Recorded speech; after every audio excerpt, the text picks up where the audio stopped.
Day 84, Chapter 20, page 290. Happiness guaranteed. Jesus lifted the veil from the future life. In the resurrection he said, "They neither marry, nor are they given in marriage, but are as the angels of God in heaven." Matthew 22, verse 30.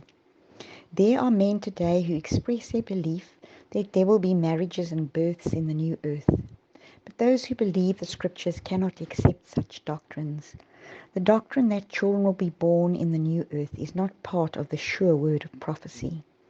It is presumption to indulge in suppositions and theories regarding matters that God has not made known to us in his word.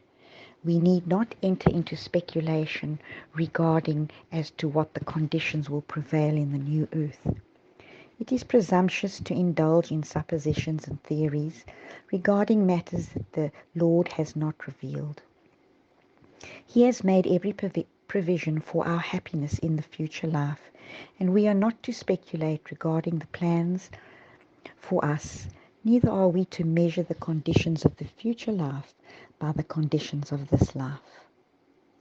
Identity of the redeemed preserved. The resurrection of Jesus was a type of the final resurrection of all who sleep in him.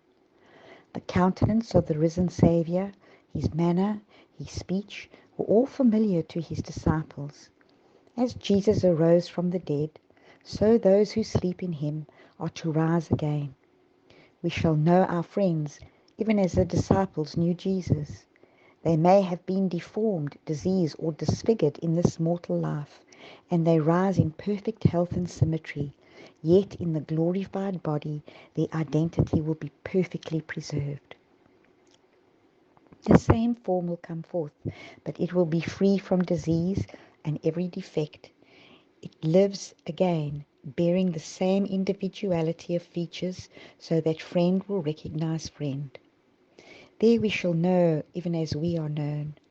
There the loves and sympathies that God has planted in the soul will find truest and sweetest exercise. The ruddy complexion and a robe of light. As Adam came forth from the hand of his Creator, he was of noble height and beautiful symmetry. He was more than twice as tall as men are now living upon this earth, and was well proportioned. His features were perfect and beautiful. His complexion was neither white nor sallow, but ruddy, glowing with a rich tint of health. Eve was not quite as tall as Adam. Her head reached a little above his shoulders. She too was noble, perfect in symmetry, and very beautiful. The sinless pair wore no artificial garments.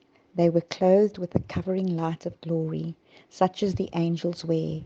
So long as they lived in obedience to God, this robe of light continued to enshroud them. The joy of seeing our family in heaven. We see a retinue of angels on either side of the gate, and as we pass in, Jesus speaks, "Come ye blessed of my Father, inherit the kingdom that is prepared for you from the foundation of the world." Here he tells you to be a partaker of his joy. And what is that? It is the joy of seeing the travail of your soul, fathers. It is the joy of seeing that your efforts, mothers, are rewarded. Here are your children, the crown of life upon their heads. God's greatest gift is Christ, whose life is ours, given for us. He died for us and was raised for us, that we might come forth from the tomb to a glorious companionship with heavenly angels, to make our loved ones and to recognize their faces, for the likeness does not destroy their image, but transforms it into the glorious image of Jesus Christ.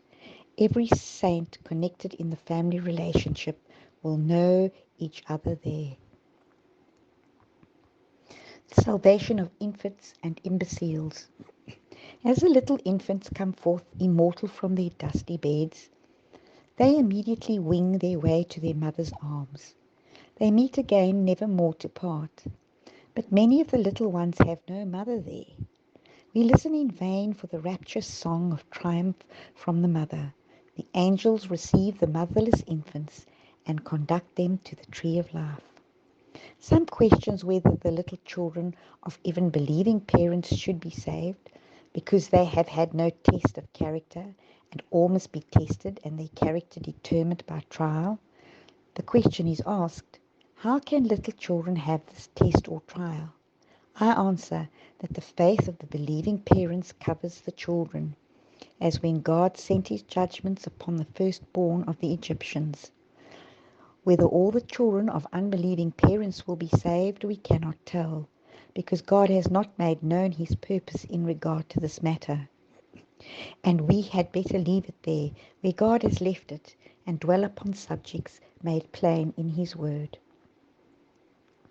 In regard to the case of A, you see him as he now is, and deplore his simplicity.